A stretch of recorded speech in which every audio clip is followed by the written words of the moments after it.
Alberto Aparici, físico, divulgador científico, coordinador de divulgación en el Instituto de Física Corpuscular de Valencia, donde estamos. Gracias Exacto. por recibirme en tu lugar de trabajo. Nada, gracias por venir. Y colaborador científico de Onda Cero. Sí, señor. Muchísimas gracias. Bueno, pues bienvenido a este canal que llamo Razón o Fe. Ajá.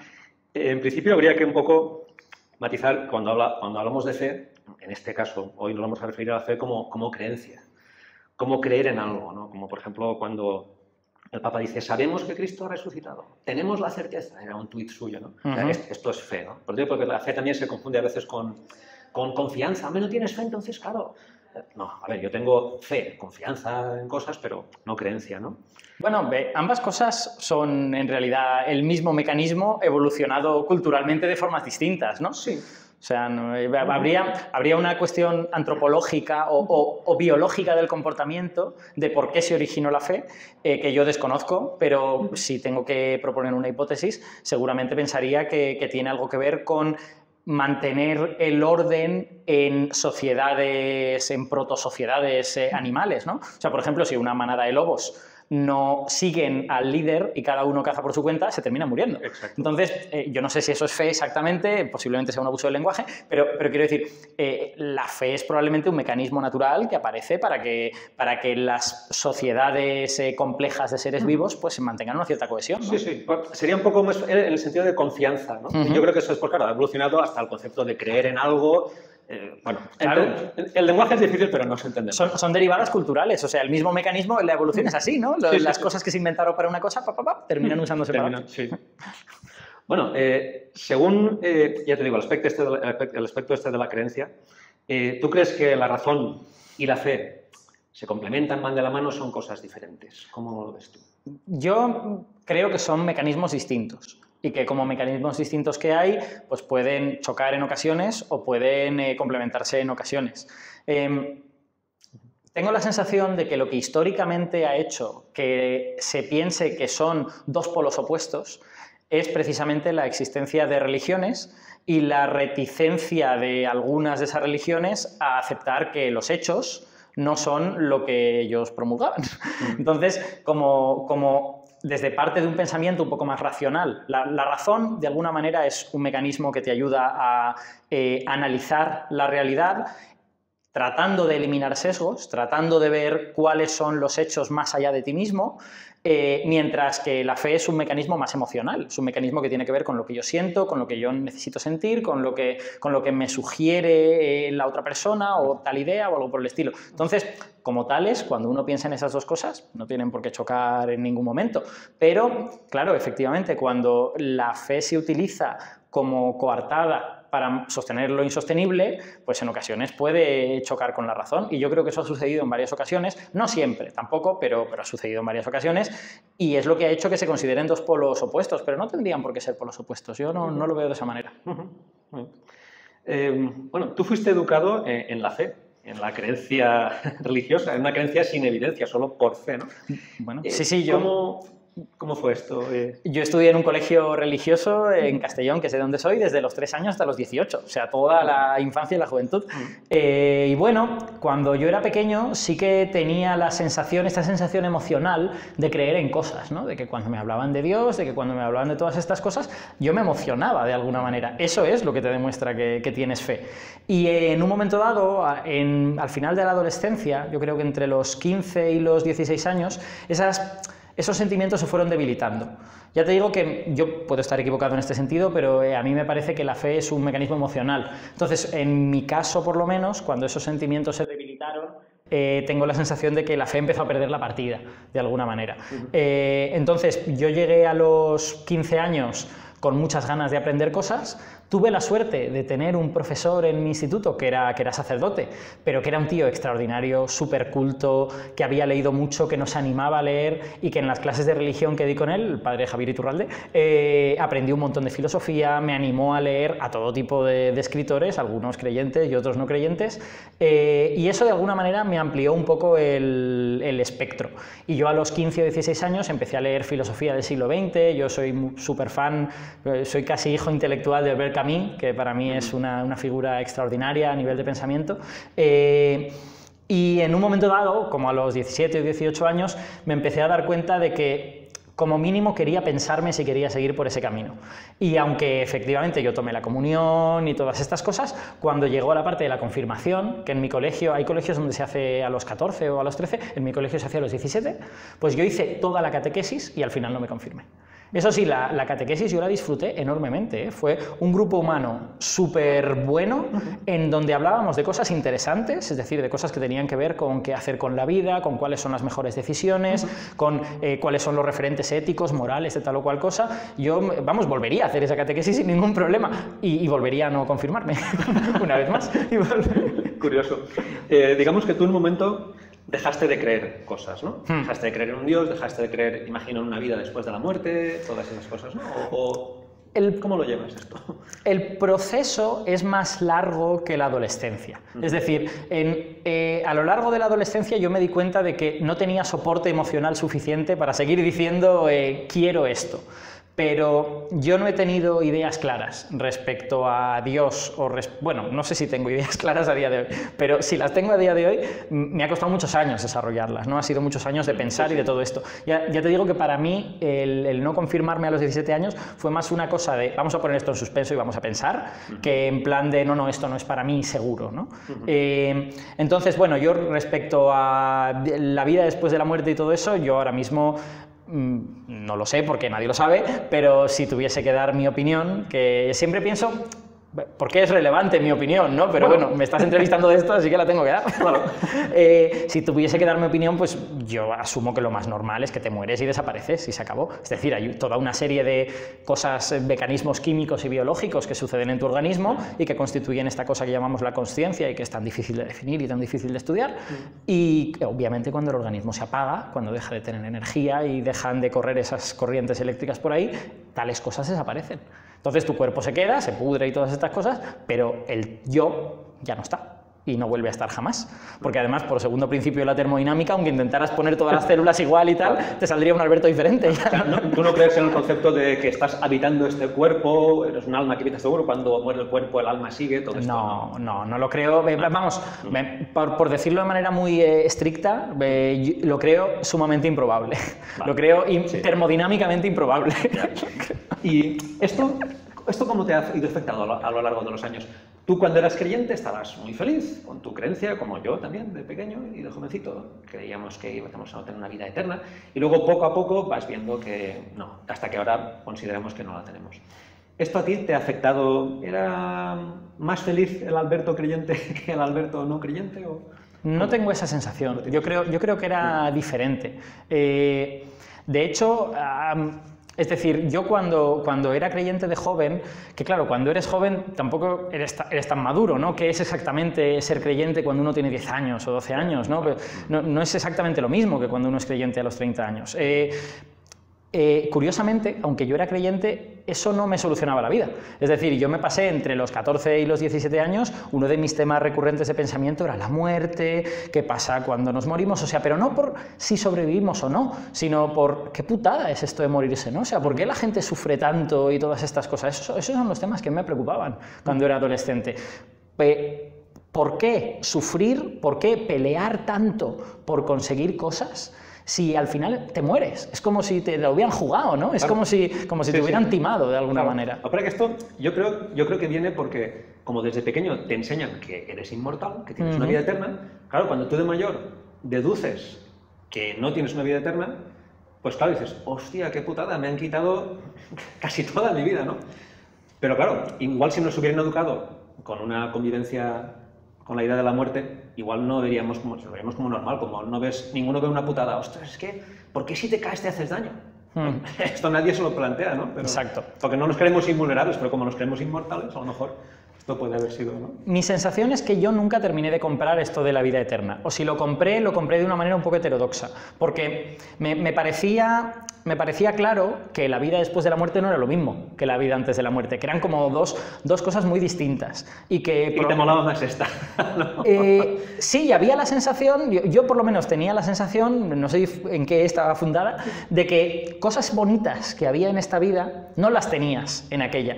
Sencillamente porque no tenía sentido tenerlas, ¿no? El hecho de que todo fuera eterno y durase para siempre hace que ciertas cosas, ciertos placeres que uno tiene en la vida, pues no tengan sentido de alguna manera. Es que hay cosas que son bonitas porque no duran. Claro, claro. Es que quiero decir, yo odio las series que no se acaban. Las series que se acaben, por favor, que duren 2 temporadas, ¿no? Y eso es lo que las hace valiosas. Una serie que tiene 10 temporadas y que ha tenido tiempo de pudrirse es una serie que ha perdido valor.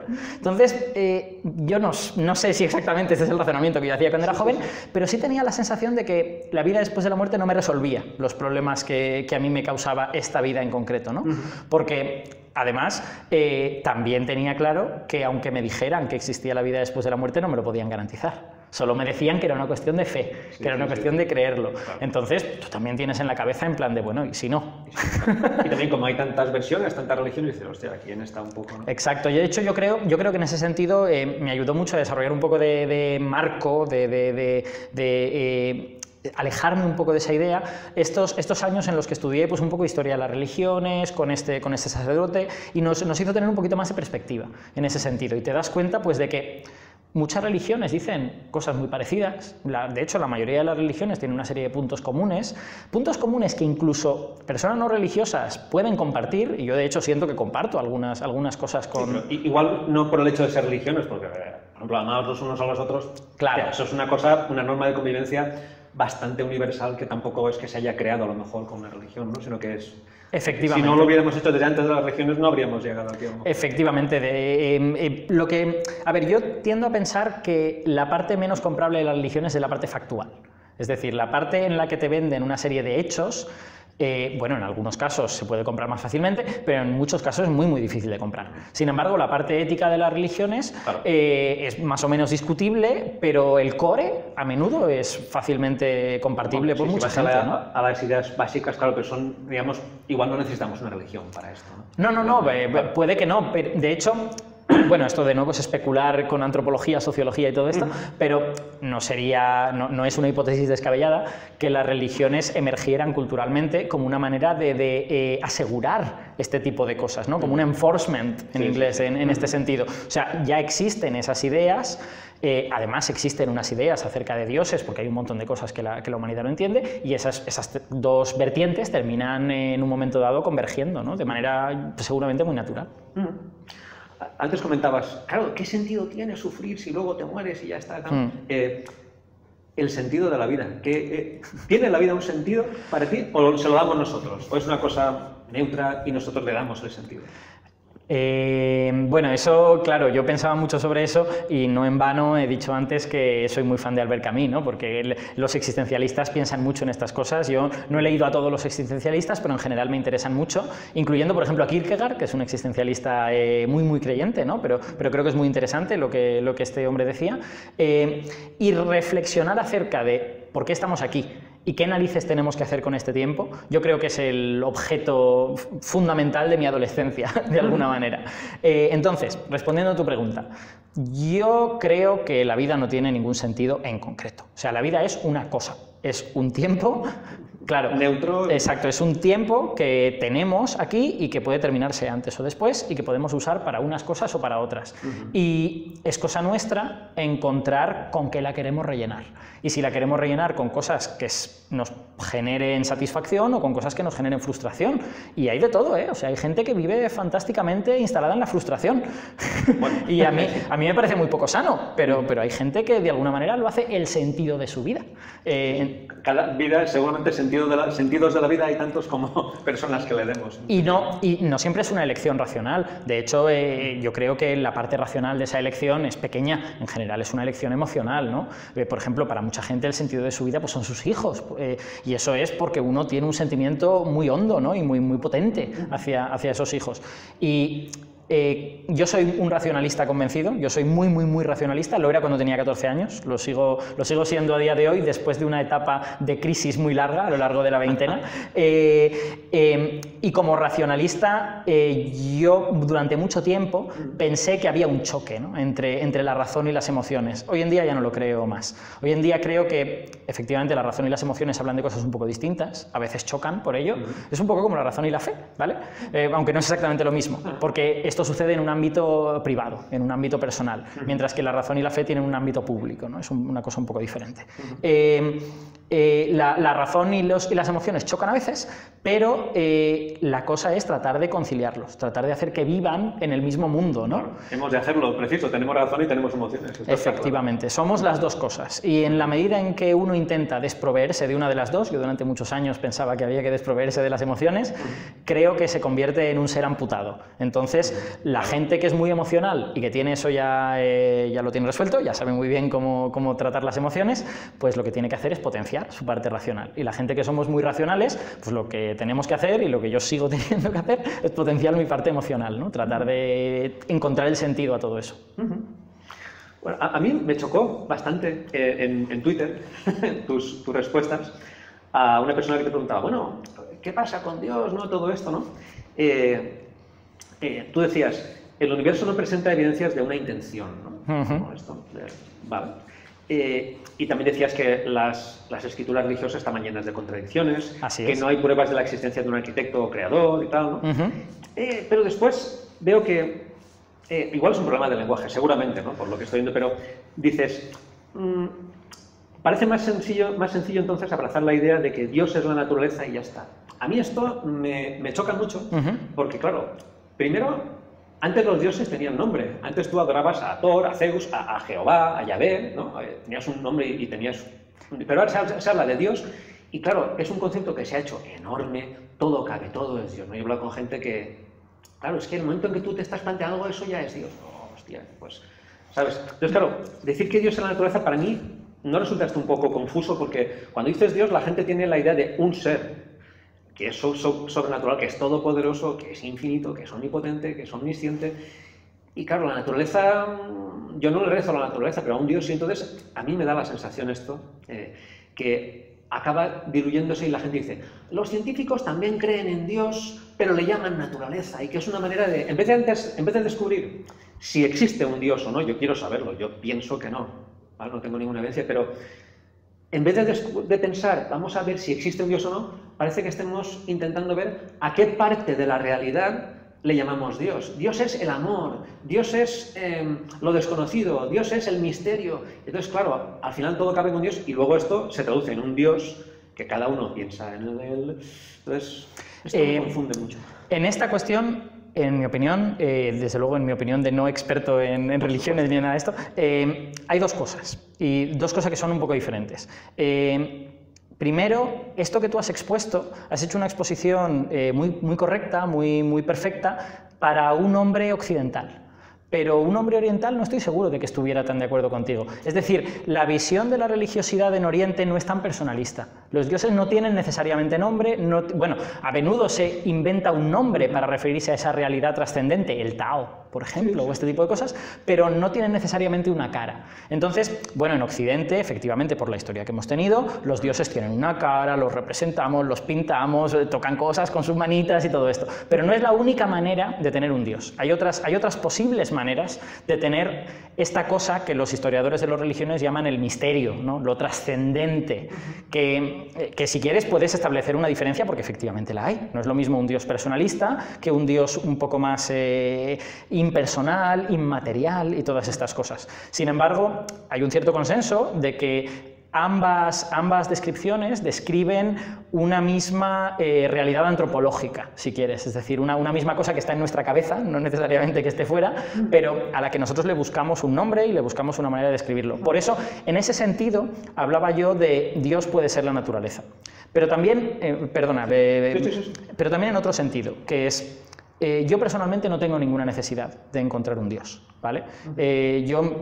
Por mi desarrollo intelectual, pues ya he llegado a un punto en que yo creo que vivimos en un mundo en el que existe la naturaleza es fascinante, la naturaleza es maravillosa, mucha fascinación que hay gente que encuentra en la religión, yo la encuentro en la simple contemplación de la naturaleza. A mí me vuelve loco mirar árboles y pensar por qué tienen esa estructura. Yo me paso el día mirando árboles, parezco tonto, pero es que... No, yo creo que eso, o sea, la contemplación de la naturaleza a mí me genera esta sensación de que los británicos, los ingleses llaman awe, ¿no? Este temor ante lo que te trasciende, ¿no? Pues yo creo que la naturaleza me genera a mí esa sensación.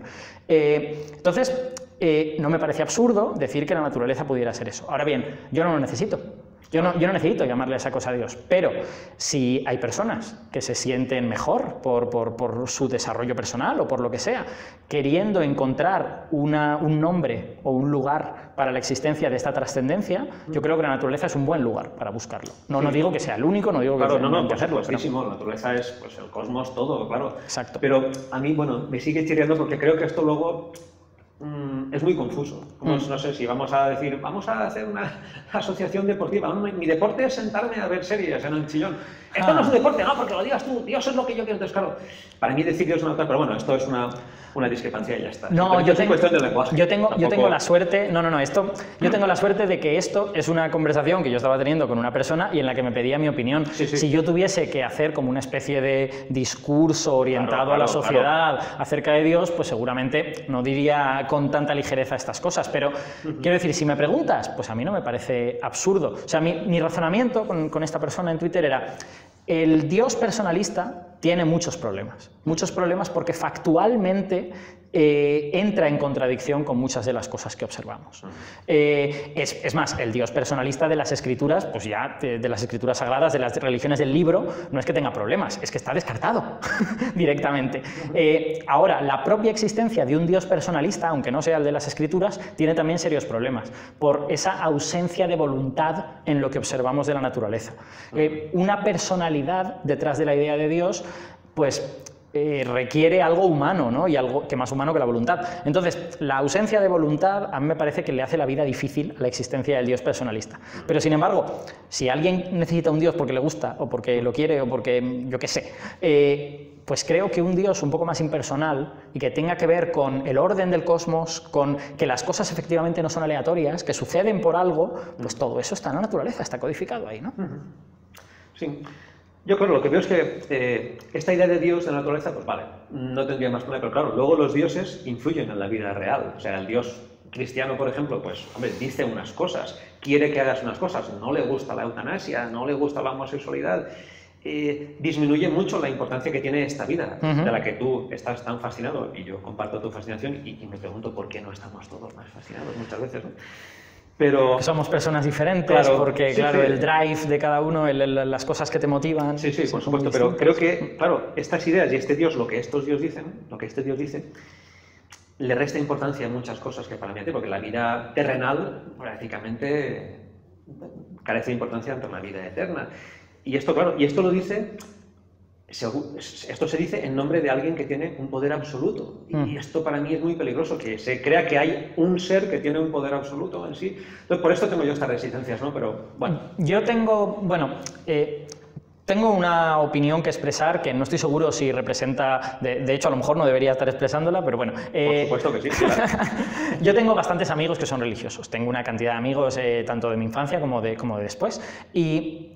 yo no veo esa especie de rigidez, esa especie de dogmatismo tan severo en la mayoría de ellos. Algunos sí que son dogmáticos, pero la mayoría no lo son. Entonces, el hecho de que ciertas instituciones sociales, como son la Iglesia, te vendan una idea extremadamente de blancos y negros de la realidad, no quiere decir que la gente la compre. Yo tengo la sensación de que la gente es más lista que eso, en general. Bueno, hay todo tipo de gente, lista, tonta y de todas las maneras, pero hay mucha gente religiosa que no compra esa absolutidad de las ideas religiosas, y lo ven de una manera, pues no sé si más relativo sería la palabra, pero digamos más natural, ¿no? más espontánea en ese sentido. Claro, la religión, digamos, tiene un conjunto de creencias y de dogmas, y hay gente que coge lo suyo y tal. Quiero decir, de ir a lo que decías claramente, hombre, obviamente, si alguien me vende la visión ética de las religiones como un absoluto que es al que no se puede, uno no le puede oponer ningún argumento, pues eso me parece un desastre. Pero no creo que toda la gente religiosa tenga esa visión tan extremadamente dogmática, y creo que hay mucha gente religiosa con la que se puede discutir de muchas cosas, incluso de cosas tan nucleares como si el divorcio está mal o la homosexualidad está mal, y pues con toda la naturalidad del mundo te dicen, pues no pasa nada, somos personas y hacemos cosas, ¿no? Y ya está. Sí. Yo una cosa que veo también es que cuando se discute una creencia espiritual se asocia con un ataque a la persona. O sea, tú puedes decir, yo soy de derecha, yo soy de izquierda. Bueno, y nadie se siente atacado, hay gente que sí. Pero en general, bueno, se aceptan muy bien, ¿no? Estas diferencias. Pero cuando tú dices, no, oiga, los dioses son creaciones humanas, no existen, o no existe el Dios católico, yo creo que no existe. Pero bueno, eso no lo puedo decir. Parece que, o sea, cuando se afirma algo sin pruebas, como la eficacia de la homeopatía, como las pseudociencias o cualquier cosa de estas, entonces, digamos, la comunidad científica o los científicos, las personas dicen, se niega a esto. Pero cuando alguien hace una afirmación en base a una creencia espiritual, parece que la opción más elegante es dejarlo en tablas. No, mira, yo es que creo que Dios es esto. Pues vale, se aceptan. No puedes negar que mi Dios existe. Bueno, si tú me aportas algo sin prueba, ¿no? La carga de la prueba se pone muchas veces en la persona que no cree, ¿no?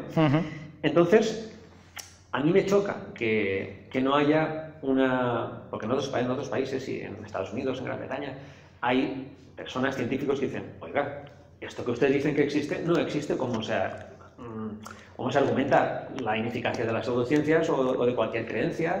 Dice, esto no existe, usted dice que existe algo que no es real. Aquí no, aquí parece que somos muy tibios con esto, ¿no? Oiga, esto yo creo que no existe. Yo creo que su Dios no existe. Yo tengo la sensación de que, sin haber vivido mucho en Estados Unidos, tengo la sensación de que en Estados Unidos eso está más a la orden del día, porque hay grupos religiosos que intentan imponer realidades factuales que son disparatadas. Mientras que en España eso no sucede. En España los grupos religiosos potentes, los que estamos pensando, la Conferencia Episcopal o este tipo de gente que sale en los medios, lo que intenta es imponer posiciones éticas. Entonces, la situación no es exactamente igual. Obviamente, si en Estados Unidos alguien te dice, no, es que hay un señor con poderes mágicos que creó el mundo hace 6.000 años, pues hay que salir y que decir que eso no tiene ningún sentido. Dicho eso, a mí también me parece normal que las personas religiosas reaccionen emocionalmente cuando alguien les dice directamente, no, es que Dios no existe. Pero es una reacción emocional, o sea, tú estás de alguna manera atacando dialécticamente a una parte de su formación emocional que es muy nuclear, ¿no? Que de alguna manera hay cosas importantes que descansan ahí. Si a mí me dicen la física es toda mentira, yo reacciono emocionalmente. Claro, pero a ver, tú tienes una base racional y puedes argumentarlo. De hecho, si alguien te dice, oye, esta partícula no existe, tú, hombre, mira, tengo aquí unas pruebas, tengo que tal. Sí, pero el mundo racional y el mundo emocional no son el mismo mundo. Ya. Y la reacción es perfectamente comprensible. Que la gente reaccione es totalmente comprensible. Bueno. Lo que a mí me choca es que no se diga, que la gente simplemente se mantenga al margen y no se habla de esto, porque, a ver, las religiones y la Iglesia dicen, bueno, tú tienes una vida eterna, eso es un hecho, que se dice, eso no es un concepto, una cosa ética. O se dice, mira, hubo milagros, mira, tú rezas y hay alguien escuchando. Yo creo que cuando tú rezas no hay nadie escuchando, es un proceso interno tuyo. Imagino que tú piensas lo mismo. Pues probablemente. Básicamente. O sea, yo soy un agnóstico estricto, Yo si la gente me acorrala voy a decir no lo sé y voy a salir de la sala tranquilamente. Claro, no soy un ateo en ese sentido, ¿no? No siento que tenga que ser militante. Claro, pero en principio, no sé, si no crees en algo, pues dices, mira, esto no tengo ninguna razón para existir, tiene la misma prueba que los unicornios, que cualquier cosa, ¿no? Y esto es lo que veo yo que, claro, se acepte, bueno, no lo sé, o sea, ¿tú crees en los unicornios? No. ¿Crees en la magia? No. ¿Crees en los milagros? Bueno, no lo sé. Hostia, los milagros son... Yo creo que hay varias cosas. Magia. O sea, en primer lugar hay una especie de consenso social de no discutir sobre cosas que sabemos en las que no llegamos a conclusiones. Quiero decir, esas discusiones la gente sabe que están ahí y yo creo que todo el mundo es perfectamente consciente de que la Iglesia no te puede demostrar que haya una vida eterna. Por eso no se discuten esas cosas.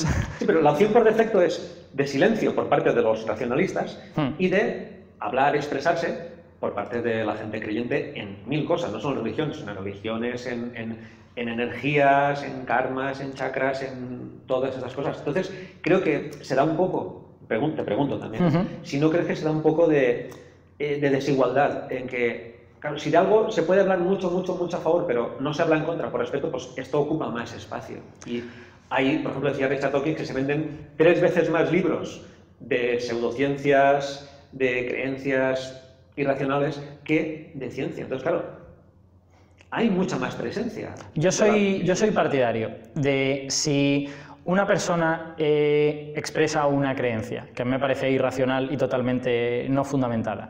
Si yo puedo pensar que eso es una cosa que esa persona necesita creer porque le resulta estético, porque le parece agradable vivir de esa manera, y esa persona yo no tengo que arreglarle la vida, porque no es lo mismo claro que sea mi novio que sea una persona a la que no conozco de nada, ¿vale? Si yo a esa persona no tengo que arreglarle la vida, pues no tengo por qué ponerme a discutir con ella estas cosas. Esa es mi sensación. Es decir, sobre todo sabiendo dónde está el final de la discusión. Porque el final de la discusión está en yo decirle, eso no tiene ningún fundamento, y esa persona sentirse un poco mal porque no puede decirme que no lo tiene y ya está. Entonces, amargarle la vida a la gente cuando a lo mejor es una cosa que no tiene una consecuencia factual, a mí me parece que es una pérdida de esfuerzos. En ese sentido yo no soy muy militante, es lo mismo que te estaba diciendo hace un momento. Ahora, cuando esa persona utilice eso para decirle a alguien la homosexualidad está mal o qué mala persona eres que te quieres cambiar de sexo, entonces sí. Entonces ahí vamos con todo, porque eso son cosas factuales. Mientras sea algo de la vida interna de esa persona que pues a él le viene bien porque tiene una psique que no es la mía, pues adelante, ¿no? Claro que tampoco te hablo yo de ir a uno diciendo, oye, ¿eso que crees no existe? No, pero digamos que veo muy poca presencia. De hecho, no sé. Hay muy poca. Muy poca. Eso sí. No sé, por hablarlo, me da la sensación que esto no se habla, es como un tabú, ¿no? O sea, la muerte es un tabú, las creencias es un tabú. Uno dice, uy, espero que Dios me ayude. Sí. Y tú no dices nada. Pero si dijeras, bueno, ostras, espero que me salga un buen horóscopo esta semana porque no sé si tomo una decisión o no. Y ya dirías, ostras, lee los horóscopos, tío. Simplemente te choca, pero ni siquiera expresamos nada. Entonces, claro. Es evidente que hay un tabú social en estas cosas. Yo creo que lo hay, como lo hay en otras cosas también, ¿eh? O sea, las sociedades tienen tabúes y este tabú en la sociedad española existe, de alguna manera. En parte porque los racionalistas pensamos que es una pérdida de tiempo, como yo te acabo de decir. En parte porque hay gente que dice, uy, no quiero que se enfaden conmigo. En parte porque hay gente que dice, mira, para que la gente religiosa puede decir, para que me calienten la cabeza, pues prefiero no hablar de estas cosas. O sea, que hay como una especie de consenso social tácito. Acto de no discusión.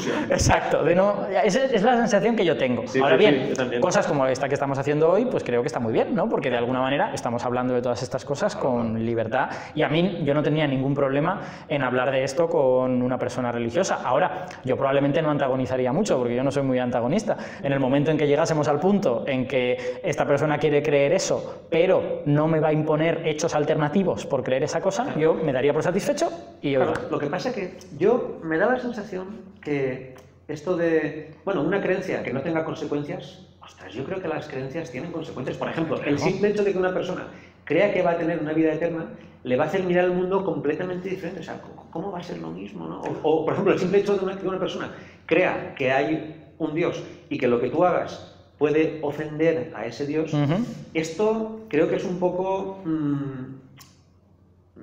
creo que es un poco... A ver, muy difícil que no afecte a su vida. No, claro, yo no sostengo así que... de a los que lo rodean, ¿no? Yo no sostengo que no vaya a tener consecuencias. Claro que va a tener consecuencias. Lo que sucede es que la gente toma buenas y malas decisiones continuamente. Y yo no me siento el policía que tiene que estar diciéndole a la gente qué malas decisiones ha tomado. Entonces, cuando esas malas decisiones atraviesan líneas rojas, como por ejemplo decirle a los demás qué es lo que pueden o no pueden hacer, entonces yo me siento concernido. Pero mira, la gente tiene derecho a tomar malas decisiones sobre su vida continuamente en ámbitos religiosos y en otros ámbitos. Entonces, yo es ahí donde pongo un poco la línea y creo que existe una herramienta para ayudarnos a discernir dónde está esa línea, que es la legislación. Es decir, hay cosas que son ilegales y que ahí es donde hay que ser realmente duro. Luego hay otras cosas que son legales, pero son moralmente reprobables. Entonces, ahí también podemos meternos. Pero luego ya hay más allá un montón de cosas que son, digamos, dudosas, que yo no las haría, que me parecen malas decisiones y que si una persona es un amigo, yo le digo, mira, yo no haría esto. Pero si una persona no lo conozco de nada, pues seguramente no me meteré en su vida y ya está. Claro, esto, por ejemplo, una persona tiene una creencia y pensamos, bueno, no afecta a eso, pero por ejemplo, a lo mejor esa persona va a llevar a su hijo a clases de religión y al catecismo.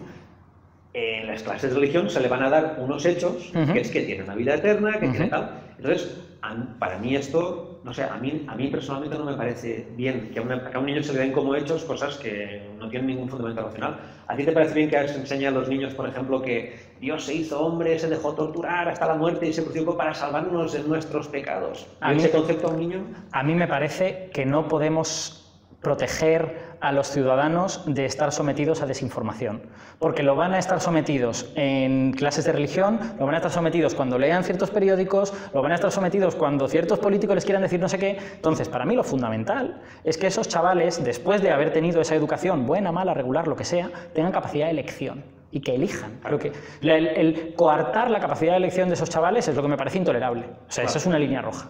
Pero, claro, si tú a un niño de 6 años empiezas a decirle estas cosas, luego dile, bueno, y ahora tú eliges lo que quieras. Ostras, no... A mí me lo dijeron y sucedió de manera natural, o sea, quiero decir... Sí, pero no toda la gente sale como tú o como yo, ¿no? Mucha gente sigue con disonancias cognitivas bestiales, ¿no? Pues esa gente tendrá que resolverlas, o sea, pero va a tener disonancias de otro tipo, o sea, va a tener padres que sean excesivamente controladores, va a tener padres que sean excesivamente dejados, quiero decir, esas cosas nos van a pasar y tengo la sensación de que centrarnos en las cosas malas que nos van a pasar por la educación religiosa, pues no es necesario, o sea, lo que hay que tener es...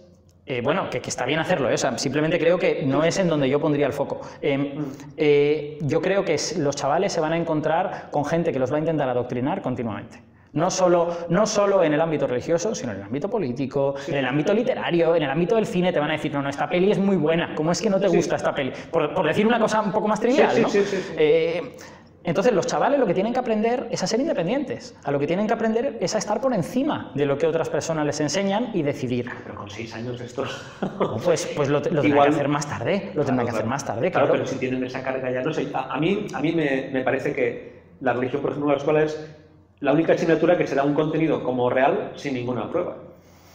Porque todas las asignaturas tienen esto. ¿Tú crees, aquí a lo mejor estoy abriendo un melón que no debería abrir, ¿tú crees que la educación, quitando la religión, es neutra? No lo es. No lo es en absoluto. No. Tiene una serie de cosas que estarán bien, estarán mal o estarán regular. Claro. Pero la educación no es neutra, ni siquiera aunque quites la religión. Entonces, esos chavales van a tener que estar por encima de eso también. Yo me quejaba cuando tenía 11 años, oye, ¿por qué a mí no me enseñan historia de China? Porque yo no sé nada de la historia de cosas que estén fuera de Europa. Y efectivamente me siento un ignorante y no sé nada de eso. Y eso es una elección que alguien toma en un despacho, de qué tipo de historia se le enseña a un chaval. La religión es más o menos lo mismo, solo que como involucra emociones, pues la gente se pone muy estupenda con ella. Pero a mí me parece que tenemos que ser conscientes de que las educaciones no son neutras. En ningún sitio, en ningún momento. Hay países en donde son más neutras y países en donde son menos, ¿vale? Hay países en donde se intenta adoctrinar explícitamente a los chavales y eso está fatal. Hay países en donde lo intentamos menos, pero bueno, hay que saber que la educación no es neutra y que las habilidades que les hemos de dar a los chavales no es la de aprenderse esto, sino la de saber pensar, saber criticar y tomar tu decisión cuando llegue el momento, que no será a los 6 años, será más tarde, que no la tomé a los 6 años. Claro. Entonces, ¿tú piensas que no crees que sería mejor no enseñarles a los niños esto como hechos, sino a lo mejor decirle, mira, hay todas estas visiones, está el ateísmo, está la religión, están diferentes religiones, esto es lo que se ha dicho, sin darle una asignatura donde se le diga, mira, esto es lo que pasó? Yo creo que cuanto más neutra sea la educación, mejor. Y efectivamente, en ese sentido, sí, eso es mejor que dar una educación religiosa. Ahora bien, vivimos en el mundo en el que vivimos. Y los mundos posibles son los que son. Entonces, yo soy partidario de, dado que vivimos con esas restricciones y que tampoco me siento con la autoridad moral para imponerle a todas las personas que quieren enseñar con enseñanza religiosa a sus hijos lo que deben hacer y lo que no, pues soy partidario de que pongamos el foco en que los chavales tengan independencia intelectual y que puedan elegir en un momento dado y que cuando llegue el momento decidan, que a lo mejor será a los 16 o a lo mejor será a los 37 o a lo mejor será a los 60, pero lo importante es que se sientan capaces de decidir y no sientan que hay un poder que les está obligando a decir tal o cual cosa. Eso es lo fundamental, en mi opinión. Porque creo que es nuclear, o sea, porque quiero decir... imagínate que vives en un país, no quiero decir ningún ejemplo porque me equivocaré, pero imagínate que vives en un país como la España franquista, en que te venden una historia alternativa, una historia que es falsa en un porcentaje, ¿vale?